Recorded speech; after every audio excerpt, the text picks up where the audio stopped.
Hello everybody, I just wanted to make a quick video that kind of shows you how I read your papers and the steps I take when I'm considering a grade.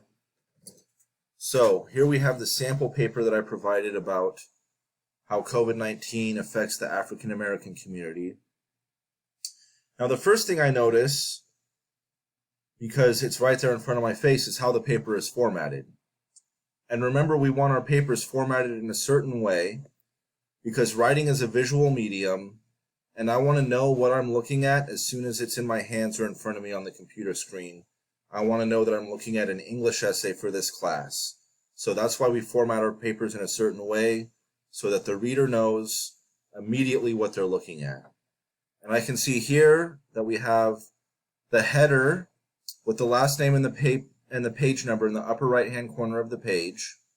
I can see that I have the heading, which contains the student's name, the professor's name, the course information, and the date, right here in the upper left-hand corner of the page. I can see that there's a title, and I can see the start of the intro begins right under the title. I can see that everything is double-spaced with no additional spaces anywhere. I can see all the font is the same font size and the same font type. And when I scroll down, I can make sure that that header, in fact, is keeping up with the correct page number, and the heading is only on page 1 and doesn't follow down the paper on any other subsequent page. So the paper looks formatted correctly. This is an acceptable font for MLA format. The font size is an acceptable size for MLA format. The margins are 1 inch. So we're good to go.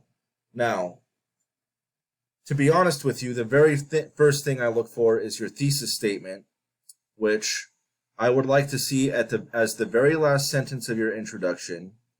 And I would like to see that your thesis statement is an opinion or an argument that you're putting forward that the rest of the paper is going to try to prove is true. If I look down for your thesis statement and I see that you've posted a fact or a statistic, if I look down at your thesis statement and see that you posted a question, or if I look down at your thesis statement for your thesis statement and see that you've posted or written a statement of intent about what the paper is going to aim to achieve, I'm going to make note of that your thesis statement was not in the right place, and that I'm kind of walking into your essay unsure about what your overall argument is going to be. From there, I actually don't go to the beginning of the paper yet. I scroll down a little bit and I look at each topic that you've chosen to write about one at a time. So first, let me address the thesis. I apologize, I'm moving too quickly. I scroll down to the end of the intro. I find the last sentence of the intro. I read it. Due to long-standing inequalities in healthcare and employment opportunities, I believe African Americans live with a higher susceptibility to the most adverse effects of COVID-19. All right, so that to me shows an opinion. It shows something that can be argued, and I expect the rest of the paper is going to try to prove that that argument is true, 1 point at a time. So now I'm going to look at the body paragraphs and see if there are indeed points that the paper is making to try to prove that this argument is true. So I look at the topic sentence of the first body paragraph because that's where the first point that will prove the thesis is true should be, right? So this topic sentence is, one reason African Americans are more at risk to the dangers of COVID-19 is because they have historically not had access to high-quality, affordable health care. All right, so that sentence to me clearly indicates what this paragraph is going to be about. I look back up at the thesis. I see that healthcare is mentioned. I see that healthcare maybe is one of the reasons that this person is going to argue is that African Americans live with higher susceptibility to the most adverse effects of COVID-19. I see that this sentence is directly related to this thesis. This sentence to me that starts this paragraph represents a point that the author is going to make that proves this thesis is true. So I know that this sentence is off to a good start. I scroll down a little bit. I look at the topic sentence for the next paragraph. Another reason why I believe African Americans have a higher susceptibility to COVID is because of the inequalities they have experienced when it comes to employment opportunities. Again, it's a very clear sentence that tells me what this paragraph is going to be about, and I want to scroll up to make sure that this point is in line with the overall argument of the paper.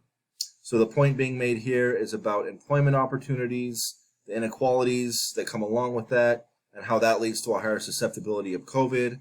I scroll up to the thesis, and I see that employment is mentioned, and that the thesis again is about the reasons why African Americans have susceptibility to the most adverse effects of COVID-19. Employment's a part of that. So I can see now that this topic sentence clearly delivers a point that is working to prove why the thesis is true. So that's what I do. I look at the thesis, and I look at each point being made in the paragraph, and then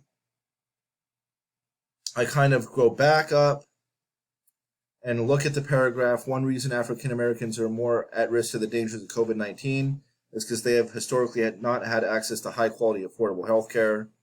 Make sure there's some information that puts us on the same page about that, which I can see there is.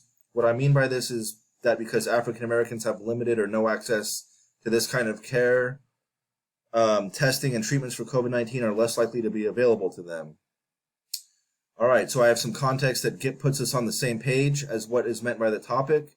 Now, do we have evidence, right? I'm kind of just checking the boxes to see if all the points of the paragraph, or all the main parts of the paragraph, rather, are here. Consider this quote from the article, Why the African American Community is Being Hit Hard by COVID-19.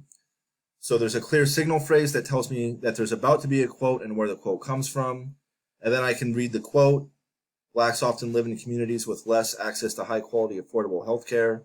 This limits testing and treatment, which results in more severe cases and deaths. Okay, so there's a quote that really shows me that this topic is real and not made up. And now what I'm wondering is the author going to explain how all of this proves their thesis is true? So I'm going to scroll down hoping that they're going to end their paragraph with some explanation as to why these things that they're discussing proves that their thesis is true. This quote shows us that because African Americans do not have as much access to tests and treatment, they are more likely to contract and spread the disease in their communities and household without knowing it. This trend is perpetuating due to the fact that healthcare had been less accessible in African American communities for a long time. The infrastructure was never there, and now that the whole world is facing a crisis, those who have historically been without resources, such as African Americans, are more likely to are less likely to protect themselves because the tools and facilities to do so were never readily available in the first place. Right? So I can see that they've explained it. I can see that this body paragraph has the three main parts. It clearly introduces a topic that relates to the thesis that seems it is going to prove why the thesis is true. It delivers some example or evidence that shows that the topic is real, is not made up. And then it provides explanation as to why these things that are being discussed indeed do prove the thesis is true. So now I know that the author of this essay has a clear understanding of the structure I've been trying to teach. They have a clear argument that they're trying to put forward. They know how to prove it. I see that each paragraph has a point. And I feel like I'm in good enough hands to where I can go to the very top and start reading the essay from the beginning, which I'm going to do and grade accordingly. So I hope this video was helpful in helping you understand how I'm going to look at your papers and understand the importance of structuring these papers and the way that I'm trying to teach. This class is about teaching argumentative writing. The structure I've been trying to teach as a means of providing you a framework for delivering your arguments. And the thesis statement is very important because in order to write an argumentative paper, your argument, your overall argument, your thesis statement has to be clearly stated and clearly identifiable. And I think the best place to include it is the end of your introduction paragraph. So I hope this video was helpful, and I encourage you all to reach out and talk to me if you have any questions or if you want to work on this together one-on-one, there's a lot of ways that we can do that. I look forward to reading your essays, and I hope to hear from you soon.